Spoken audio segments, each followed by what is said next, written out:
huwa rasuluhu la nabiyya wa la rasula ba'dah. Qala Allah ta'ala fi kitabihil karim wa huwa asdaqul qailin wa ma yantiqu 'anil hawa in huwa illa wahyun yuha. Wa qala ta'ala aidan wa ma ataakumur rasulu fakhudhuhu wa ma nahakum anhu fantahu. Wa sallallahu ala sayyidina Muhammad wa ala alihi wa ashabihi wa man tabi'ahum bi ihsanin ila yaumil qiyamah, amma ba'd. Baiklah ibu-ibu yang dirahmati Allah, kita sudah di bab sabar ya, hadis pertama. Tapi karena pertemuan terakhir yaitu di hadis pertama itu adalah melanjutkan sebelumnya, saya lupa memberi beberapa pengantar ya untuk bab sabar, maka pada pertemuan membahas hadis kedua di pengantarnya belakangan berarti ya, maksudnya pengantarnya kemarin, tapi ini karena kemarin lewat ya, maka sebelum masuk ke hadis yang kedua kami beri pengantar terlebih dahulu. Nah, ibu-ibu yang dirahmati Allah, jadi memang di antara ya perintah Allah kepada kita itu memang ada perintah-perintah yang sifatnya itu amal jawari, maksudnya amal yang dikerjakan oleh anggota tubuh kita.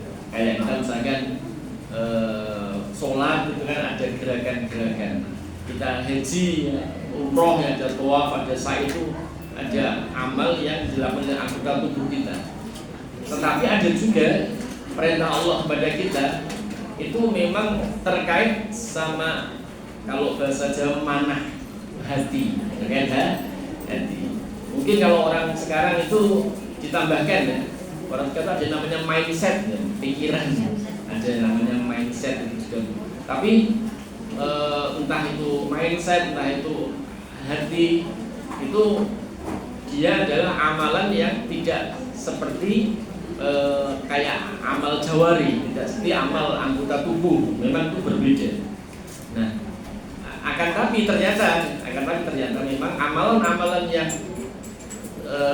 sifatnya abstrak ya, maknawi, tidak kelihatan, itu ternyata tidak kalah fadilahnya dengan amal yang itu berasal dari anggota tubuh kita, anggota badan kita, tidak kalah fadilahnya, yaitu amal yang terkait dengan mana, mindset, itu memang sering pahalanya tidak kalah. Misalnya kayak perintah Allah pada kita untuk iman, wahai orang-orang yang beriman, imanlah kalian ya. Itu belum orang beriman suruh iman, istiqomalah dalam iman kan kalian, tetaplah dalam iman kalian. Nah, iman itu lebih ke amal hati, amal mindset, amal pikiran. Nah, itu misalkan iman pada keberadaan Allah, iman pada bahwa Nabi Muhammad adalah utusan Allah, itu kan pikiran, itu pikiran, itu hati, itu hati. Nah, ternyata memang amal pikiran, amal hati itu ternyata memang di beberapa jenisnya ya, itu memang fadilahnya itu besar sekali. Contoh lagi misalkan perintah dari Allah pada kita untuk kita tawakal. Itu kan amal yang sebenarnya amalnya hati.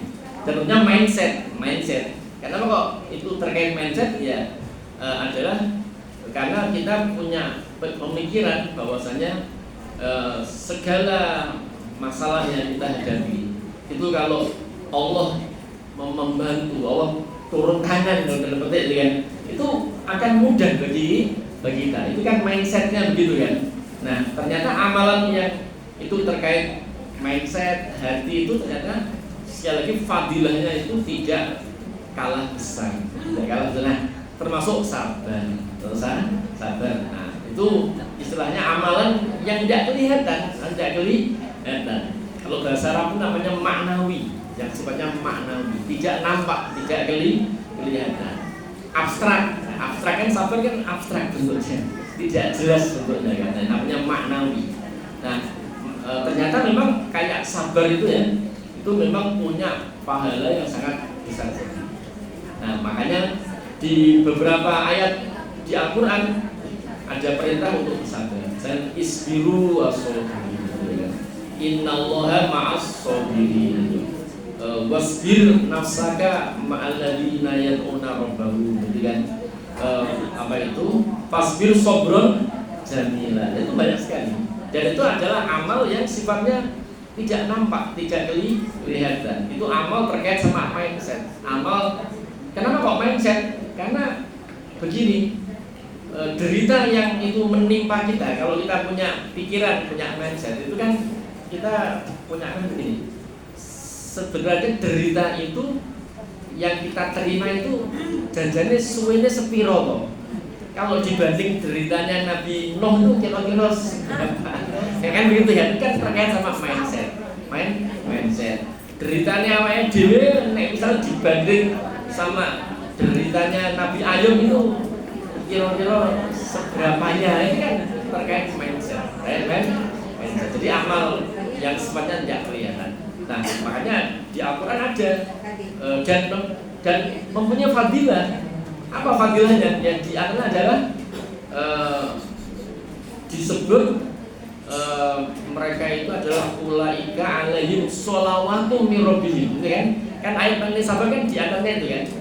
Jadi apa itu? Sungguh kami Allah memuji kalian dengan ketakutan, dengan kelaparan, kekurangan harta, dan beri kabar gembira pada orang-orang yang sabar, yaitu orang-orang yang apabila tertimpa musibah mereka mengatakan inna lillahi wa inna ilaihi raji'un. Ulaika alaihim sholawatu min rabbihim. Mereka itu bagi mereka ada sholawat dari Rabb mereka. Padahal yang namanya sholawat dari Allah itu kan biasanya seperti yang tadi kita baca di pembukaan apa itu sholawat di atas Nabi, sholawat atas Nabi. Tapi ini sholawat untuk orang yang sabar, sholawat untuk yang sabar. Ulaika alaihim sholawatu min rabbihim. Mereka itu atas mereka ada sholawat dari Rabb mereka. Itu berarti menunjukkan fadilah, menunjukkan keutamaan. Nah itu fadilah dari sabar, Allah memberi keutamaan orang yang bersabar itu adalah mendapat sholawat. Padahal sholawat biasanya kan semoga sholawat dan salam tercurahkan atas Nabi kita Muhammad Sallallahu Alaihi Wasallam, ahlul baitnya, sahabatnya kan, tabiin yang ngikutin mereka. Nah ini ada juga sholawat atas mereka. Maksudnya adalah mereka orang-orang yang bersabar. Memang kayak gini ya ibu yang dirahmati Allah. Memang ini karena itu amal yang maknawi, amal tidak kelihatan. Itu ya istilahnya apa? Kita tuh belajar bareng untuk sisi pengamalan. Jadi kadang-kadang saya kalau sakit ya istilahnya sambat tuh ya. Kalau waras orang sobrun jamilan. Saya sambat nah itu begitu ya. Ya apa? Ya memang itu hal yang kita belajar bersama. Ya memang kayak yakin, tawakal itu memang Ustadz Kiai itu podo wae. Ya, harus belajar juga. Karena itu sesuatu yang tidak nampak, maknawi. Nah, baik kembali ke tadi ya. Itu fadilahnya adalah mendapat sholawat. Nah, kemudian ada penjelasan dari Al-Ghazali bahwasanya sabar itu ada beberapa level. Nah, sabar level yang paling rendah itu justru adalah sabar ketika mendapat musibah. Itu levelnya itu rendah. Level yang tinggi ya sabar dalam meninggalkan maksiat. Itu lebih tinggi. Yang ketiga paling tinggi adalah sabar dalam ketaatan. Itu levelnya jauh lebih tinggi. Sabar menghadapi musibah ketika mendapat musibah. Berikutnya adalah sabar dalam meninggalkan maksiat. Yang berikutnya yang lebih tinggi lagi adalah sabar dalam ketaatan. Itu apa itu istilahnya keterangan dari Al-Ghazali bahwa level sabar itu bertingkat-tingkat, dan level yang tertinggi adalah sabar dalam ketaatan kepada Allah Subhanahu wa Ta'ala. Memang hal tersebut ya, di tengah suasana seperti sekarang ini kan ya, wah itu memang sabar untuk ketaatan itu memang betul-betul satu ujian sendiri dari Allah kepada kita ya. Kita memohon pada Allah ya, untuk istilahnya apa, diberi kekuatan untuk istiqomah. Memang ya istilahnya apa, orang tuh ya mungkin enak kesel, enak capek gitu. Tapi memang kesel capek itu akan hilang. Tapi pahala dari kebaikan yang kita lakukan itu abadi. Abadi. Makanya ini mindset yang sangat penting sekali untuk menekankan pada diri kita agar kita tuh sabar dalam ketaatan. Ya, nanti mindsetnya begitu. Capek yang kita yang kita dapati dalam ketaatan, bosen gitu ya. Bosen itu ya tetap ada. Itu akan hilang, tapi pahalanya itu abadi.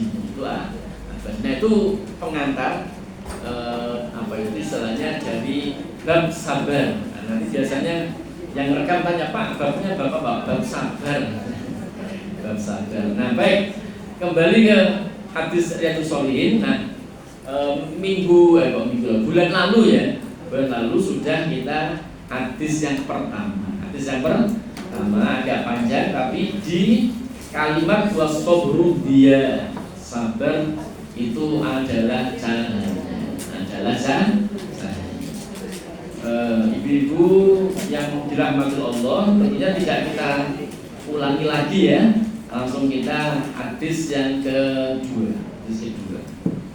An Suhaib bin Sinan, dari Suhaib bin Sinan radhiyallahu anhu, qala, berkata Suhaib bin Sinan, qala Rasulullah, bersabda Rasulullah sallallahu alaihi wasallam, ajaban, sungguh menakjubkan, sungguh mengagumkan, li amril mukmin, menakjubkan, mengagumkan bagi urusannya seorang mukmin. Inna amrahu, sesungguhnya urusan mukmin, kulau, semua urusan tadi, lahu bagi mukmin, khairun, itu adalah hal yang baik. Walaisa dzalika, dan hal itu tidak ada, lihatin, untuk seorang pun, illa lil mukmin, kecuali bagi seorang mukmin. Jadi sungguh menakjubkan, sungguh mengagumkan urusan orang mukmin itu. Karena apa? Karena urusan mukmin itu semuanya itu adalah baik, mendapat pahala, mendapat barokah dari Allah Subhanahu wa Ta'ala, dan itu hanya terjadi pada mukmin saja, tidak terjadi kepada yang lain, hanya pada mukmin saja. Nah, apa itu? In asobathu sarro, kalau menimpa pada mukmin sarro, hal-hal yang menyenangkan, menyenangkan. Kalau menimpa seorang mukmin hal-hal yang menyenangkan. Ya, sarro itu menyenangkan. Syakaro, dia bersyukur. Maka adalah bersyukur karena hal-hal yang menyenangkan tadi. Khairan, itu lebih baik, lahu, itu kebaikan ya, lahu bagi mukmin. Nah itu urusannya begitu. Wa in asobatu doro, dan kalau ditimpa doro itu madorot. Nah bisa jadi madorot itu menimpa harta benda kita. Nah, misalnya, wah saat ini proyeknya seret, nah itu madorot. Nah, atau menimpa harta kita, tadi ya, proyeknya atau badan kita. Cuman kalau badan biasanya disebut bahasa, tapi kalau dalam konteks ini sama. Apa yang menimpa kita ya? Seperti ibu kalau naik tangga abon banget saat ini, itu namanya ndoro. Nah itu harus kita sadari ya, sing sabar, sabar. Apa itu istilahnya? Kadang-kadang gigi kita kan kalau tanggal macam-macam ya. Saya terakhir gigi tanggal itu makan tempe, makan tempe kok kelotak, tempenya bagus. Ya memang begitu, memang ya kita tidak bisa mencicipi nikmat Allah terus-terusan seperti dulu enggak. Itu memang peringatan dari Allah bahwa ajal itu dekat. Ajal itu dekat. Nah, baik itu hal lain. Sekarang kalau kita ditimpa madorot, sakit, asam urat, ya, tensinya tinggi, jantung, pokoknya kalau pengajian ibu-ibu ini ya adalah ibu-ibu itu pelanggan apotek pokoknya. Sebagai apotek terus. Nah, itu kalau ditimpa madorot, sobaro, dia bersabar. Maka adalah sabar itu khairan, lebih baik lalu baginya. Itu hadis rawahu Muslim, riwayat Imam Muslim. Nah, jadi itu hal yang menakjubkan bagi seorang mukmin itu begitu. Jadi kalau ditimpa hal yang menyenangkan, itu dia bersyukur. Nah, jadi itu pahala, itu baik baginya. Ditimpa hal yang madorot, ya, madorot menimpa harta atau madorot menimpa badan, nah dia bersabar, dan itu adalah pahala. Nah, ibu-ibu yang dirahmati Allah, jadi ini urusan orang itu kan seputar dampaknya itu seputar itu. Ada hal yang itu sesuai keinginan kita. Nah, kalau bahasa anak kan sesuai ekspektasinya. Nah, itu biasanya bersyukur kalau orang mukmin, ya. Kalau orang itu bersyukur, maka syukurnya itu dapat pahala. Tapi beberapa orang itu ternyata tidak bisa bersyukur. Sehingga apa? Ketika dia mendapat hal itu, dia itu adalah muhtalan fakhuro. Nah, muhtalan fakhuro maksudnya sombong lagi membanggakan diri. Nah, jadi ternyata itu nggak gampang loh. Bersyukur atas nikmat Allah itu nggak gampang. Karena sebagian orang ternyata ketika dia mendapat hal-hal yang menyenangkan itu, dia adalah muhtalan fakhuro. Apa itu? Sombong lagi membanggakan diri. Misalnya orang, wah iya aku ini orang aku ra iso ngono kuwi. Aku pinter kok, akiku dhuwur.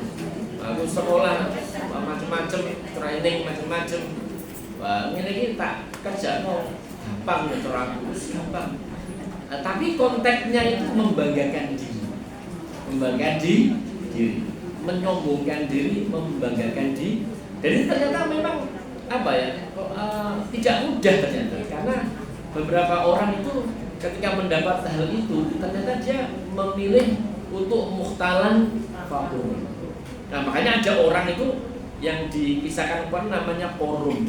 Namanya korun sugih sakpol korun. Nah, dia mengatakan ini semua adalah karena ilmu yang ada pada diri. Nah, ilmu yang ada pada dirimu. Nah, itu menunjukkan bahwa orang punya kekayaan, ya, kayak korun tadi, itu menyebabkan dia sombong. Nah, berarti kalau begitu orang mendapat hal yang baik itu ternyata ujian sendiri bagi Allah, bagi orang dari Allah Subhanahu wa. Nah, orang mukmin kalau mendapat itu bersyukur.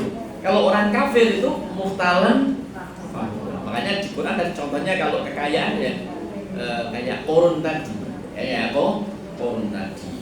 Nah, di antara kan kebalikannya kan ya, membanggakan di muhtalan kan membanggakan diri lagi sombong. Nah, itu di antaranya itu sombong itu kan di antaranya merendahkan orang lain. Merendahkan orang lain. Makanya kan orang itu banyak, ya, yang dia mempunyai wajah yang elok, wajah yang rupawan, wajah yang elok, wajah yang rupawan. Itu sering kali ada orang yang punya wajah yang elok, rupawan, itu melihat orang yang wajahnya tidak elok, tidak rupawan, itu kayak setengah ngenyek, cara ngomong, cara apa. Nah, itu sebenarnya ya kesombongan. Nah, jadi ternyata memang seperti itu. Ada juga orang sombong karena ibadahnya. ibadahnya. Wong sakmi ini sing bunyi tahajudnya 11 rakaat aku kok. Liyane ora ono. Nah, gitu ya. Nah, itu sombong. Karena ibadah. Karena ibadah yang dilakukan. Bukan ibadah dilakukan. Aku ini loh seneng kemis terus. Membanggakan ibadah itu ada juga. Nah, ternyata iblis itu ternyata kesombongannya itu kan diantaranya ya, para ulama menjelaskan karena dia merasa dalam waktu yang lama sekali ya dia itu kan menyembah Allah. Tapi Allah itu tahu isi hatinya, maka kemudian Allah menguji pada iblis bagaimana kalau yang dijadikan khalifah di muka bumi itu adalah manusia. Nah, terus dia disuruh hormat, suruh sujud dalam waktu hormat. Nah, dia menolak. Nah, itu iblis itu sombongnya itu bukan karena kekayaan, bukan karena kekuasaan, tapi karena ibadahnya. Merasa dia ibadahnya itu luar biasa. Makanya ini ibu-ibu yang dirahmati Allah termasuk saya sendiri kan ya, yang harus belajar dari hal ini. Jadi kalau orang-orang sekarang nyebutnya adalah kesombongan religius. Kesombongan religius. Ya, jadi dia sombong sebab merasa paling religius. Nah, itu kesombongan macam-macam. Nah, biasanya orang kalau sombong itu ada hal yang menyenangkan baginya. Itu istilahnya ya dalam arti punya prestasi. Nah, memang punya prestasi. Kalau orang tidak punya prestasi kan jadi sombong nopo orangnya. Jadi itu biasanya orang kayak gitu memang ada dalam arti menganggap prestasi. Nah, di antara prestasinya kan orang merasa darah biru di keturunannya, nasabnya, Raden. Nah, itu merasa begitu. Nah, itu namanya apa? Hamiyatal jahiliyah. Nah, kalau soal Al-Fat itu adalah itu namanya hamiyatal jahiliyah. Kesombongan ala jahiliyah itu membanggakan keturunannya. Jadi begini, mestinya kalau kita adalah keturunan orang yang soleh itu inspirasi bagi kita untuk ngikutin mbah kita, buyut kita. Oh, mbahku jarine biyen ngene. Itu mestinya inspirasi bagi kita, bukan untuk aku turunannya wong hebat, membanggakan dia. Namanya tadi adalah hamiyatal jahiliyah atau termasuk asobiyah. Termasuk asobiyah. Nah, asobiyah itu juga termasuk ini ya, termasuk membanggakan hal yang sebenarnya itu bagi orang yang membanggakan semu saja. Tapi dia sering membanggakan gitu, itu adalah membanggakan kelompoknya. Bahkan ada ini kullu hizbim bima ladayhim farihun. Itu adalah kelompok-kelompok orang musyrik yang mana setiap kelompok dari mereka itu membanggakan diri. Meskipun ada ayat mengenai orang musyrik ya, tapi ibrohnya pelajarannya juga untuk kita. Sehingga ini banyak menimpa aktivis di satu organisasi.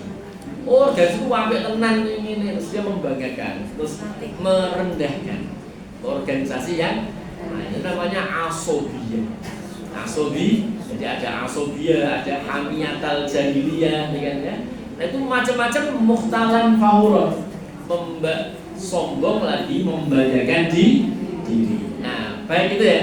Cuman ini yang apa itu kalau menyombongkan keturunan, menyombongkan organisasinya, itu adalah sombongnya sebenarnya sombongnya orang yang tidak punya prestasi.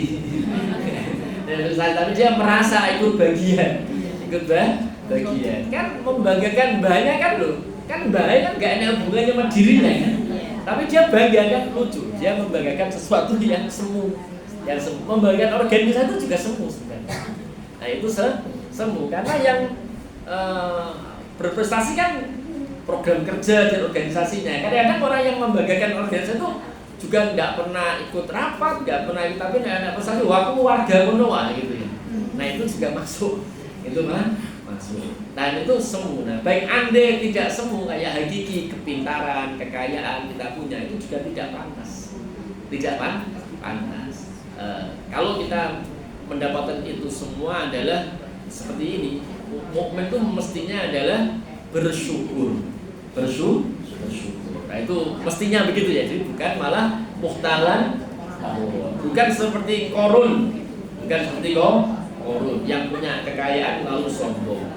Bukan seperti Fir'aun yang punya kekuasaan lantas sombong. Bukan seperti Bal'am tadi ya, intelektual, kiai, cendekiawan, dia sombong. Nah, gitu. Harus apa? Bersyukur, mensyukur. Jadi rasa bersyukur itu sebenarnya deklarasi bahwa kabeh Allah Subhanahu wa Ta'ala adalah etika yang sangat tinggi sekali karena terkait hubungannya dengan Allah. Dan dia menyandarkan segala prestasi yang dimilikinya itu adalah dari Allah. Nah itu bersyukur. Nah baik, sebentar, ibu-ibu yang dirahmati Allah. Jadi bersyukur itu ya untuk Allah. Kadang-kadang ada orang kan gini, bersyukur kepada Allah, ada juga terima kasih kepada manusia. Ya. Ada terima kasih pada manusia. Tapi ini hal lain ya, hanya tambahan-tambahan saja. Tapi ini saya rasa terkait penting. Jadi ada orang itu alhamdulillah punya prestasi banyak. Sebenarnya prestasinya itu dia bisa mencapai prestasi seperti itu ya, puncak itu ya. Ya tidak harus punya paling tinggi enggak ya, pokoknya jadi orang hebat kan ya, lumayan lah ya. Itu kan sebenarnya banyak ditolong oleh orang lain. Ya, ditanya oleh orang lain. Misalnya orang ya sampai mencapai derajat keilmuan tertentu. Itu nek misalnya cilik orang ketemu guru TK kan yo ora iso. Nek cilikane orang ketemu guru SD sing ngajari maca kan yo ora iso. Ngajari ping-pingan ya ora iso kan. Saya langsung dia ketemu cilik terus ketemu dokter malah iso apa-apa. Cilik ketemu dokter ya malah iso apa-apa kan ya. Memang ya kudune ketemu guru TK guru SD. Terus akhirnya dia mencapai puncak yang tinggi secara keilmuan. Kalau ditanya oleh orang, wah sampean ya, alhamdulillah luar biasa. Seringkali orang itu tidak mengakui jasa orang lain, tapi menutupi dengan kabeh Gusti Allah. Tapi sebenarnya dia ngomong begitu tuh tidak mau mengakui jasa orang lain. Nah makanya ibu yang jabatan bersyukur pada Allah itu juga terkait sama bersyukur kepada manusia. Nah cuman bagaimana kalau ada orang berbuat baik pada kita ucapkan jazakumullahu khairan. Nah jadi gitu, kita ucapkan jazakumullahu khairan. Nah kadang-kadang ada orang kan kabeh Gusti Allah kabeh, tapi sebenarnya dia ngomong begitu untuk menutupi ada orang yang berjasa. Nah makanya bersyukur pada Allah itu juga dalam tanda petik ya disyaratkan dia bisa terima kasih pada manusia. Tentunya nikmat Allah yang Allah lewatkan manusia, kan kabeh Allah betul kan ya, tapi perantaranya adalah manusia. Makanya ada ini ya, man lam yaskurin nas lam yaskurillah. Siapa yang tidak bisa terima kasih pada manusia, dia sulit diharapkan bisa syukur pada Allah. Nek orang iso matur nuwun karo wong, itu sulit dia bisa bersyukur pada Allah. Nah itu untuk orang yang mendapat kebaikan. Kalau kita yang jadi perantara tidak boleh mengundang-undang. Nah, ini kan konteksnya untuk orang yang mendapat kebaikan. Nah, hendaknya dia itu terima kasih kepada orang-orang yang berjasa kepada dirinya, mulai orang tuanya, mulai guru-gurunya, mulai mungkin ada teman-temannya waktu dia sekolah, waktu dia merintis karir, gitu kan ya. Tidak mungkin orang itu bisa mencapai level tinggi kalau tidak ada bantuan Allah lewat manusia. Mesti ada bantuan Allah lewat manusia. Makanya disyaratkan siapa yang tidak bisa bersyukur pada manusia, dia tidak bisa bersyukur kepada Allah. Nah itu kaitan syukur ya. Kaitan syukur adalah juga harus bersyukur pada manusia dalam arti terima kasih atas bantuan, atas kebaikan dari orang-orang yang di sekitar kita. Nah itu kita harus banyak terima kasih. Tetangga-tetangga, atau kadang orang di jalan sering membantu kita, itu harus pintar mengucapkan terima kasih. Makanya caranya di atasnya mengucapkan jazakumullahu khairan. Jadi kalau ibu mengucapkan jazakumullah itu hendaknya ditambahi khairon. Jadi semoga Allah balas apa? Ditambahi jazakumullahu khairon. Tapi kadang lebih baik lagi lah, kegawan mungkin. Kalau hanya jazakumullah, Allah balas apa? Membalas elek ke kita, waduh ya enggak. Jazakumullahu khairan. Nah begitu ya, jadi kalau sudah jazakumullah mohon ditambahi khairan. Atau ahsanal jazaa. Pokoknya ada maf'ul bihnya, ada objeknya. Membalas dengan apa? Dengan kebaikan. Nah baik. Kemudian juga orang istilahnya apa? Kan gini ya, sebenarnya kita ini itu sudah sukses. Sebab apa? Coba kita perhatikan. Dari jutaan sel sperma yang dimiliki oleh bapak kita, yang jadi itu kita. Yang jadi kita. Yang lain mati. Yang lain mati. Tidak berkembang dan mati. Tapi kita yang jadi. Jadi ketika kita lahir itu sudah berprestasi. Tapi prestasi yang berasal dari Allah. Makanya sepanjang kita menjadi hidup ini itu sebenarnya banyak prestasi yang Allah berikan kepada kita. Ya di antaranya prestasi kita bisa ada, bisa eksis, bisa hidup, itu prestasi. Dalam arti prestasi datang dari Allah kan ya. Nah maka kita harus bisa mensyukuri itu. Nah, termasuk hal-hal yang kita anggap kecil, kita anggap remeh itu harus kita bisa mensyukuri. Kadang-kadang ada orang ya dapat korban, tadi ngopo wi, yang wedus,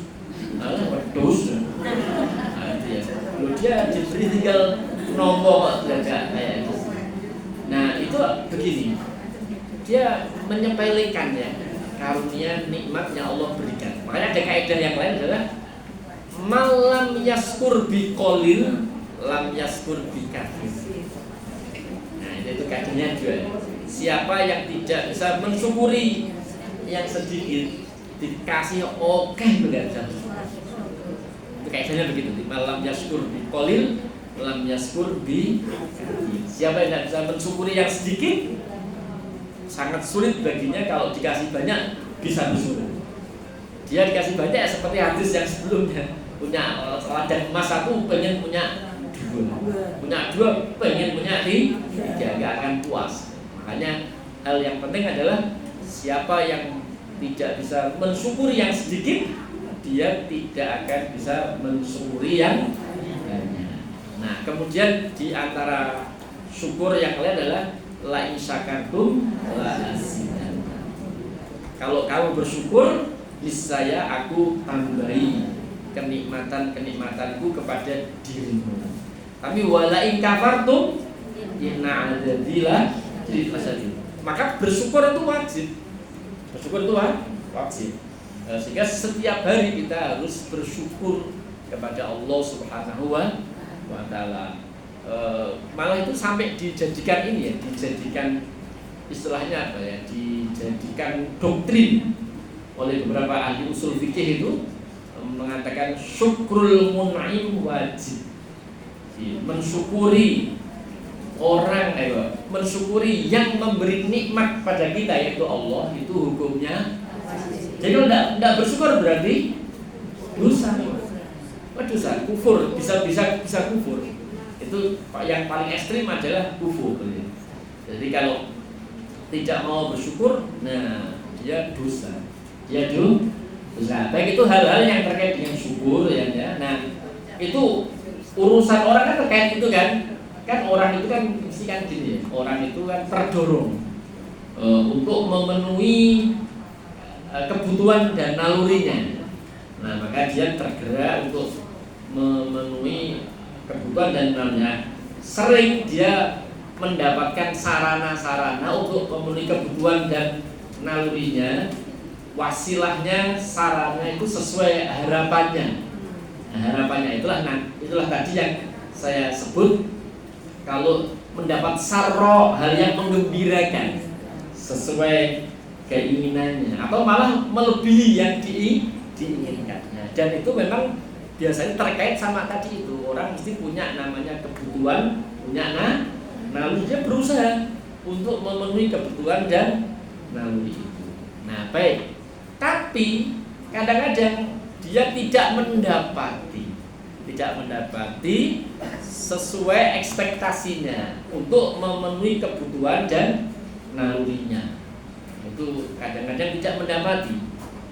Istilahnya itu luput darinya. Kalau bahasanya mafatakum, apa yang luput dari kalian. Nah, bagaimana mensikapi hal-hal yang luput dari kita. Untuk ini Allah memberi petunjuk pada kita.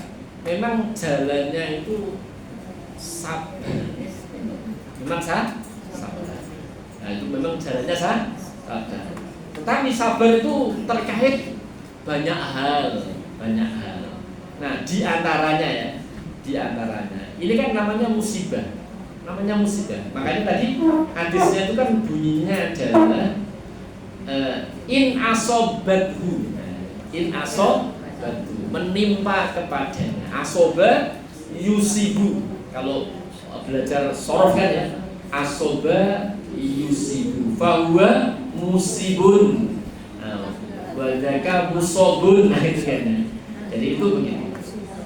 Jadi apa itu menurut penyusun Mu'jam, itu sesuatu yang menjadikan mukmin itu sedih, tidak senang, tidak sesuai ekspektasinya. Itu adalah musibah. Itu musibah. Nah, apa hal-hal yang harus kita pahami? Ya mungkin ada ini segala hal yang tidak kita senangi, tidak sesuai ekspektasi kita, itu memang musibah. Tapi memang ada hal yang kita mungkin mengabaikan, popo. Kalau istilah sekarang itu popo itu ya popo. Asalnya berat tapi dipikir-pikir nggak popo. Itu memang orang yang juga self love, orang yang mencintai dirinya sendiri. Sebab kalau dia tidak mendapatkan yang dia tuh sedih itu dia kan malah sakit, karena apa yang dia nggak dapat itu malah dia sakit. Maka secara psikologi harus diloskan. Nah, itu orang psikologi bilangnya self love, mencintai dirinya sendiri. Misalnya begini, ada anak kita, kemarin kan ada anak kita kan ya istilahnya masuk perguruan tinggi, ada pilihan 1, pilihan 2 gitu. Nah, terus pilihan 1 nggak masuk, terus pilihan 2 yang diterima. Kadang anak itu sedih, kok pilihan loro orang. Dan di sini kita sebagai orang tua harus mengajarkan. Nah, kan orang boleh, nggak masalah. Soalnya bu angan terus ya, terus malah tambah loro, malah patah semangat dan sebagainya. Nah, dia harus mencintai dirinya sendiri. Itu kalau bahasa psikologi.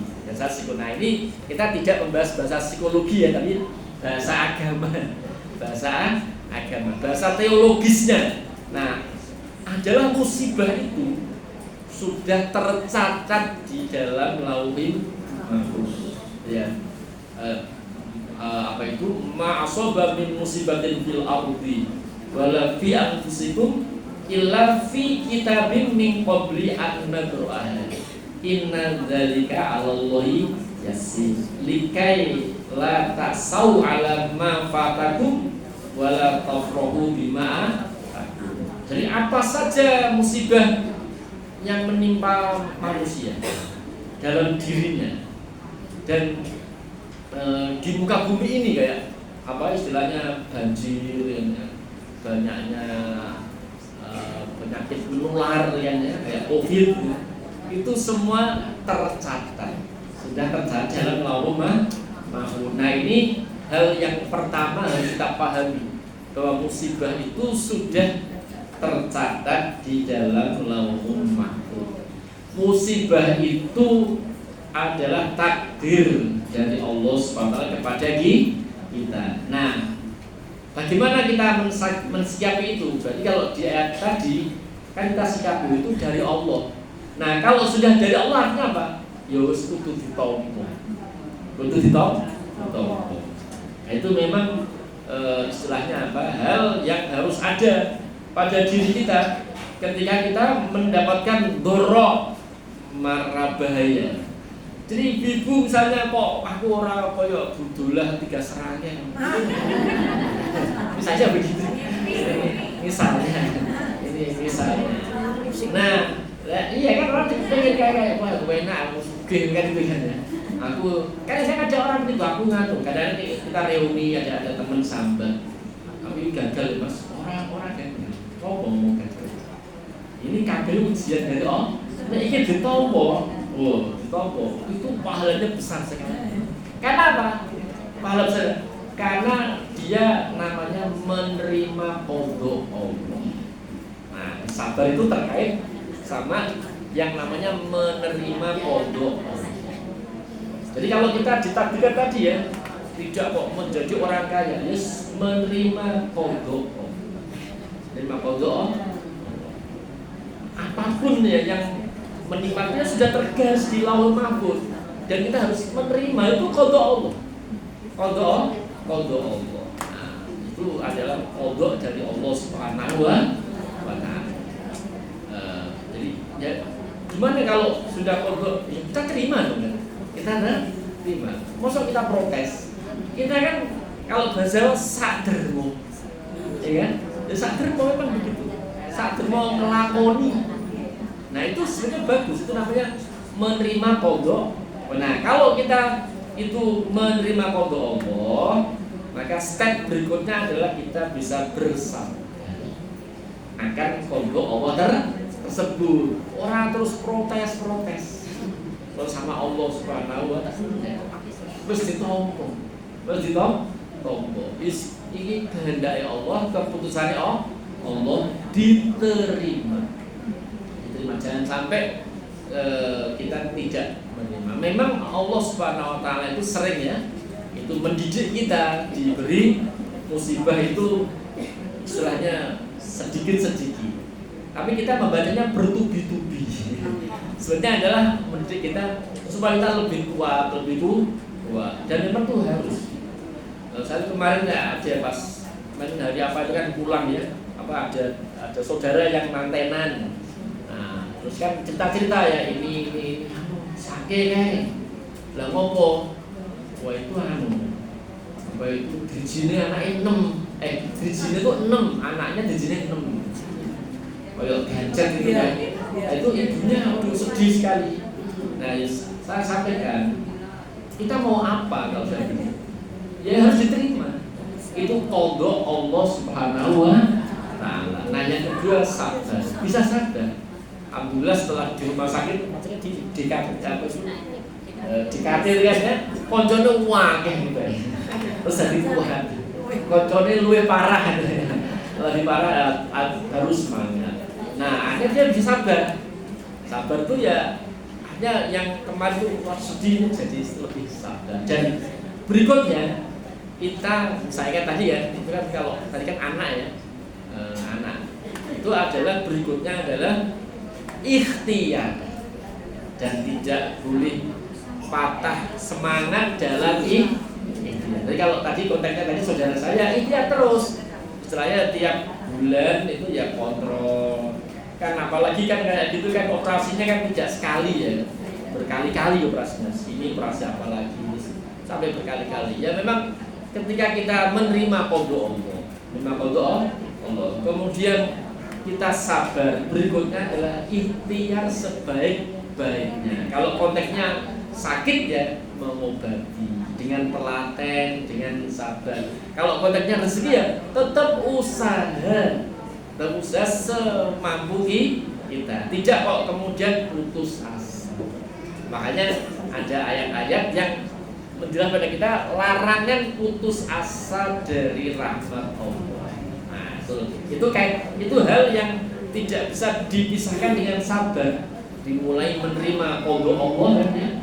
Menerima qada Allah, terus step berikutnya sabar, step berikutnya ikhtiar, dan berikutnya tawakal sak gandeng renteng.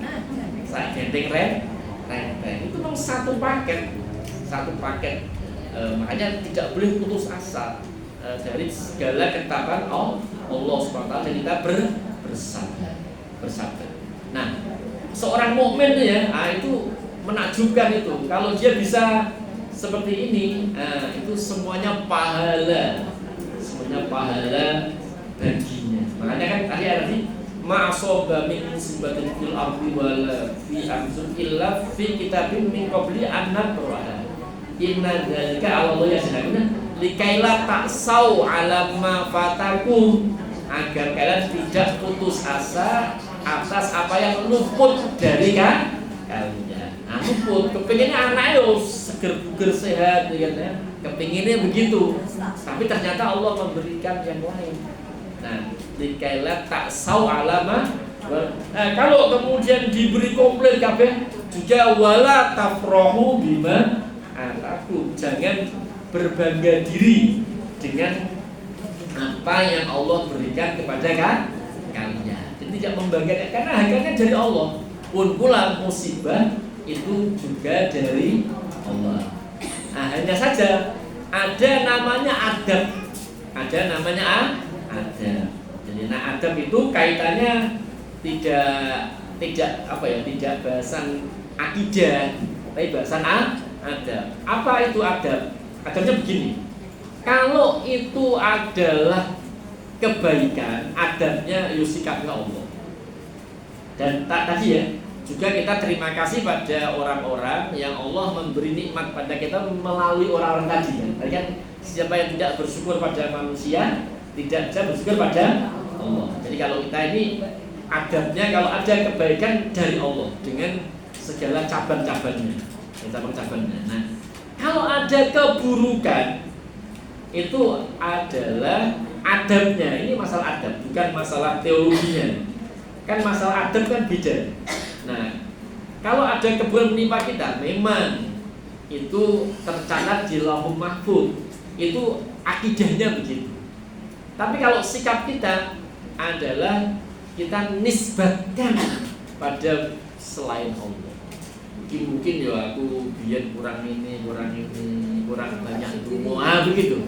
Nah itu ada, tapi bukan akidah, tapi ada.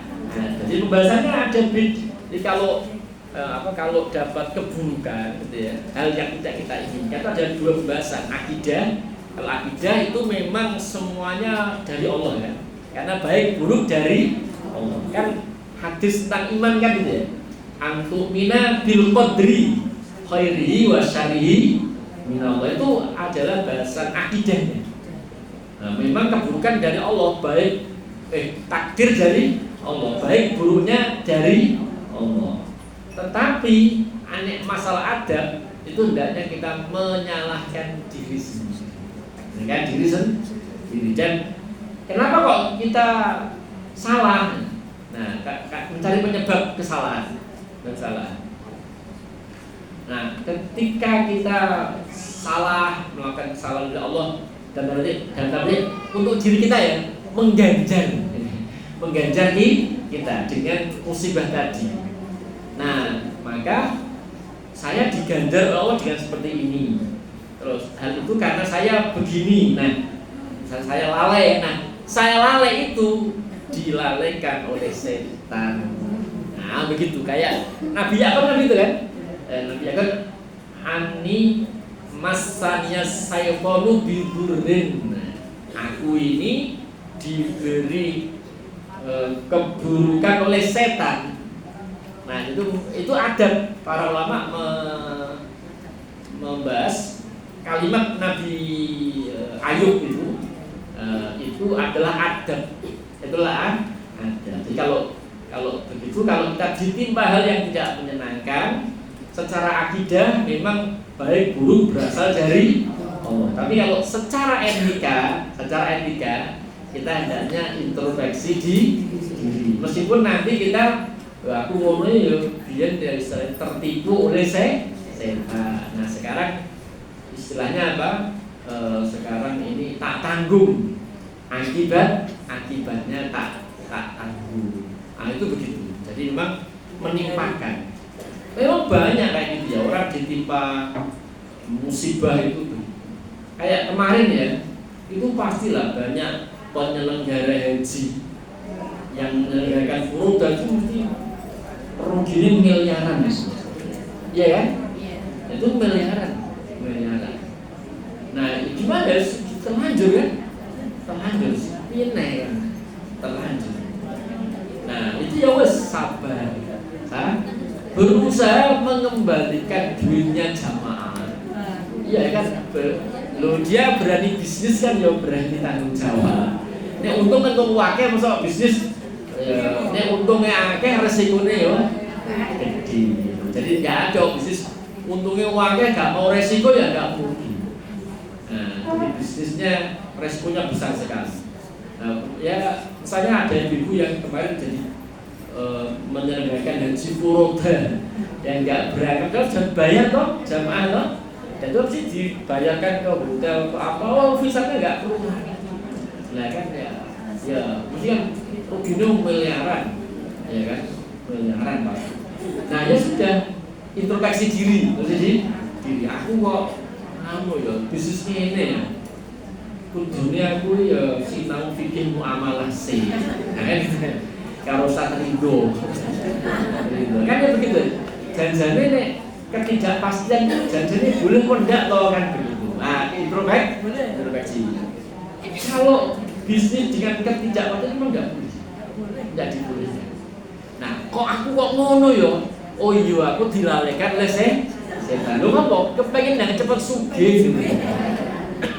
Kan begitu, saya introspeksi diri dan tidak usah disali, semuanya ya udah takdir kan, jadi takdir itu percaya. Tapi kalau keburukan ditimpakan pada setan. Nanti kalau sekian gini yang bisnis sudah cukup wah ini takdir Allah ini aku mau bayar ya kan ya repot ya soalnya keburukan jangan secara etika jangan dinisbatkan kepada keburukan dinisbatkan pada selain itu etika. Coba kalau sekarang ini koyok ini kan takdir aku mau bayar duit sing mbok storno. Nah, kan ya repot kan. Kan enggak begitu caranya. Nah, baik karena ini waktunya sudah mepet. Oh iya, sudah habis waktunya. Jadi itu syukur dan sabar sebenarnya, tapi hadisnya itu gaduh syukur dan nanti ada dulanya lagi bab syukur. Tapi nggak apa-apa. Kadang-kadang perlu ya monggo. Oh doa langsung ya. Tidak ada yang mau disampaikan Ibu? Oh ya monggo. Nah.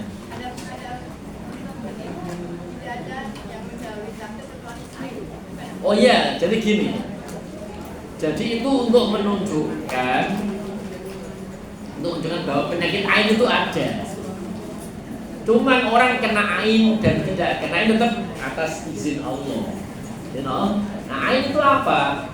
Adalah keburukan yang menimpa pada orang karena hasad, kedengkian dari orang lain. Atau kecintaan, terlalu cinta pada orang lain. Nah itu memang begitu, itu ain. Nah kalau orang Arab zaman dulu ain itu kadang-kadang bisa disengaja, alias orangnya sengaja menimpakan ain itu ya, Zaman ain itu dia itu topo ini kandang untung terus berhari-hari. Terus nanti setelah hari keberapa rampung toh, nah terus dia merasa punya kekuatan di mata. Jadi kalau nanti ada ada orang yang dia tidak suka, mungkin dengan diperdiri uangnya jatuh. Nah begitu, itu ain namanya. Nah, jadi hadis tadi menunjukkan bahwa ain itu ada. Tetapi kaitannya takdir, orang kena ain dan tidak kena ain tetap takdir dari Allah Subhanahu wa Ta'ala. Karena kalau nggak menghendaki nggak kena. Makanya kadang-kadang ada orang Jawa itu kan ya, bocah sawanen itu barangkali itu yang ain. Karena mungkin ada tetangganya sekitar kan ya. Temennya atau apa terlalu nggak seneng sama balita tadi, dia kayak marah gitu kan. Nah, kemarin itu bisa berpengaruh. Atau terlalu seneng jika bisa. Begitu itu ain. Tapi itu kan yang tidak disengaja. Tapi ada ain disengaja. Orang Arab zaman dulu. Nah itu kira-kira. Jadi ain itu berarti ada, tapi orang kena ain atau terhindar itu tetap atas izin Allah. Nah baik, ada yang lain lagi mungkin. Baik, kalau tidak ada, alhamdulillah. Oh monggo. Yes. Oke. Iya. Jadi begini. Keutamaan puasa, meskipun tidak ada dalil khusus, tidak ada khusus ya, tetap di situ ada keutamaannya. Kenapa? Karena dia menahan diri dari memenuhi keinginan karena Allah Subhanahu wa Ta'ala. Nah, kalau yang spesifik itu adalah saya Kamis adalah hari diangkatnya amal.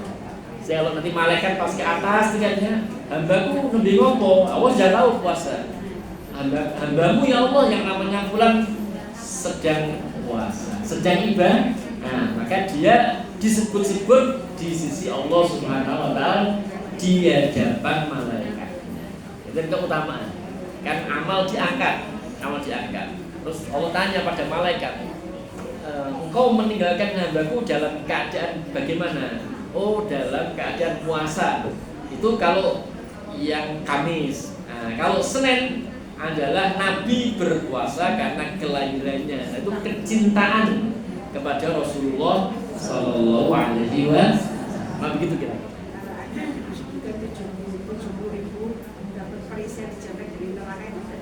Ya, begini. Jadi kalau ada hadis seperti tadi itu kan ya, yang istilahnya kalau bahasa gampangnya ngoyoworo, itu indikasi dhaif. Tetapi belum tentu itu tidak dipakai. Sebab apa? Bersesuaian dengan perintah Allah pada kita untuk berpuasa dengan hadis-hadis sahihnya banyak sekali. Makanya belum tentu nek dhaif ditinggal karena posisinya hanya menguatkan. Jadi itu menguatkan. Tidak apa-apa itu untuk menguatkan. Karena semata-mata puasa itu sudah kebaikan. Sudah kebaikan.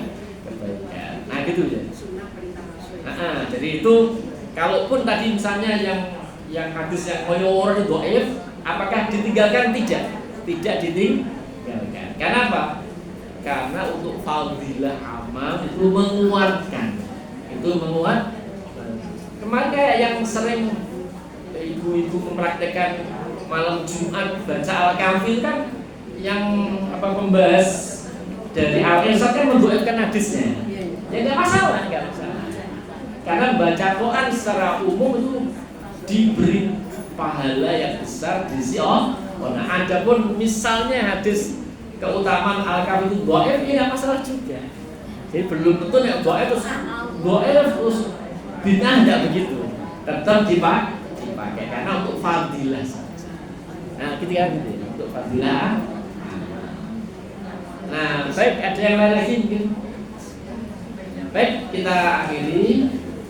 Hamdan yuwafi ni'amahu wa yukafi mazidah. Ya Rabbana lakal hamdu kama yanbaghi liwajhikal karimi wa 'azimi sultanik. Allahumma sholli wa sallim wa barik ala sayyidina Muhammad wa ala ali sayyidina Muhammad. Allahumma ighfir lana dhunubana wa kaffir 'anna sayyi'atina wa tawaffana ma'al abrar. Allahumma ighfir lil awwalin wal akhirin wal kibar was sighar. Allahumma ighfir li ahli pengajian wanita al-Islam di hadzal majlis. Allahumma ighfir lahunna warhamhunna wa'afihinna wa tajawaz anhunna warzuqhunna rizqan halalan thayyiban mubarakan warzuqhunna sihatan wa afiatan min kulli maradin wa saqamin. Allahumma sallim ikhwanana fi Palestina, fi Gaza, wa fi Iran, wa fi Pakistan, wa fi ghairihinna min biladil muslimin. Rabbana atina fid dunya hasanah wa fil akhirati hasanah wa qina adzabannar. Walhamdulillahi rabbil alamin.